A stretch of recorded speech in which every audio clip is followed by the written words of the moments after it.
ये लोग कुछ तो यहाँ विद्यार्थी बैठे के पढ़ते हैं, 4-5 के बच्चे जितने भी हैं, और बाकी हम सभी विद्यार्थी जीवन से गुजरते हुए युवावस्था में और युवावस्था से वृद्धावस्था की तरफ प्रस्थान कर रहे हैं।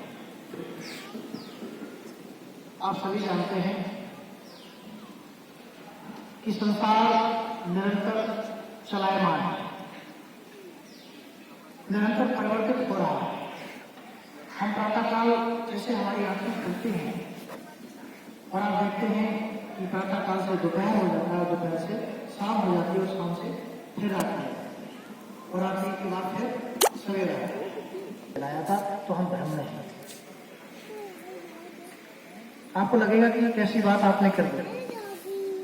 भ्रम इसलिए है कि जो दिया आपने जिस समय जलाया था वो समय जा चुका है और वह तेल की या घी की वो बूंद जो आपने जलाई थी वो बूंद भी जल करके नष्ट हो चुकी है।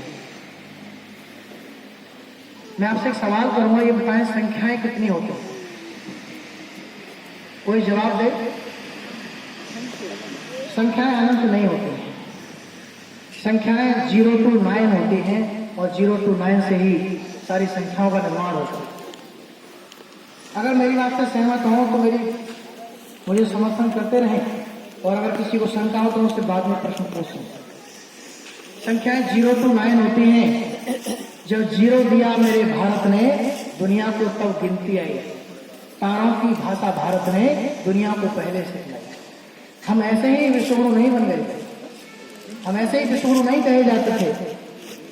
हमने विश्वगुरु होने वाले काम किए थे, विश्वगुरु वाली प्रेरणाएं हमारे देश में दी। जब 0 की खोज हुई तो दुनिया ने गिनती बोलना सीखा। जब हिंदी की वर्णमाला संस्कृत से निकली, भगवान शंकर के डमरू से 14 प्रत्याहार सूत्र निकले, तब जाकर के इस भाषा का निर्माण हुआ और हमारा बोलना सीखा।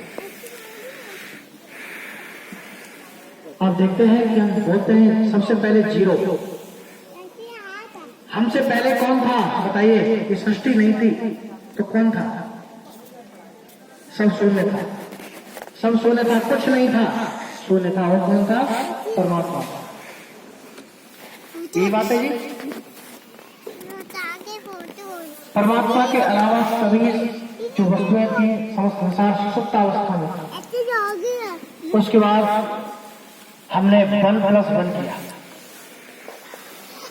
1+1 किया तो कितना हो गया? बोलिए, जवाब दीजिए मेरी बात का। 2 हुआ।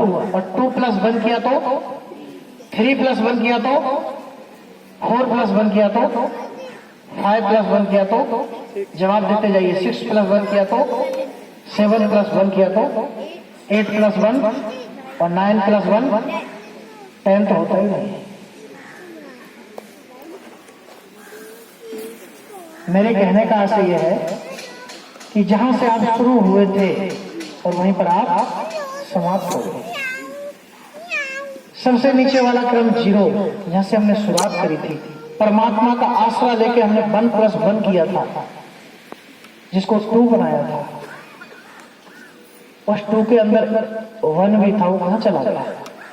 2+1 करके 3 किया था, 3+1 करके 4 किया था और 9 कर दिया। आप देखिए 9 के अंदर जो 1 था वो तो अलग हो गया, क्योंकि 9 कहां चला गया? 9 0 हो गया, 9 0 हो गया। हम 0 से शुरू हुए हैं और एक न एक दिन कहां चले जाते हैं? वहीं 0 पर चले जाते हैं। हम सबने माताओं के गर्भ से ही जन्म लिया है। क्या माताएं यहां बैठी हैं बता सकती है कि जो गर्भ में आपके बच्चा पलता है उस बच्चे का आपको पता चलता है कि गर्भ में क्या बन रहा है? ठीक है, योगदान हमारा है, सामग्री हमारी लगाई हुई है, लेकिन निर्माण करने वाला कोई और है। छोटा सा बच्चा जो हमारी गोद में बेटा और बेटी के रूप में प्राप्त होता है, तो देखते देखते बड़ा हो जाता है, जवान हो जाता है। क्या मैं एक व्यक्ति को ले लूं, अपने आप को ले लूं? मैं छोटा था तो मुझे नहीं पता था, मैं युवावस्था में धीरे धीरे आ गया, अब मैं धीरे धीरे उम्र की सफेद हो गया है ना, शरीर के अंग काम करना बंद कर दे रहे हैं। ये चरम सीमा है। ये वही 9 वाली, हम 9 तक जब चले जाएंगे तो 9 के बाद हमें 0 की तरफ फिर आना है। आप अपनी उम्र की जब पूर्णता की तरफ है, उसके बाद से उल्टी गिनती शुरू हो जाती है, आप 0 की तरफ चले जाते हैं।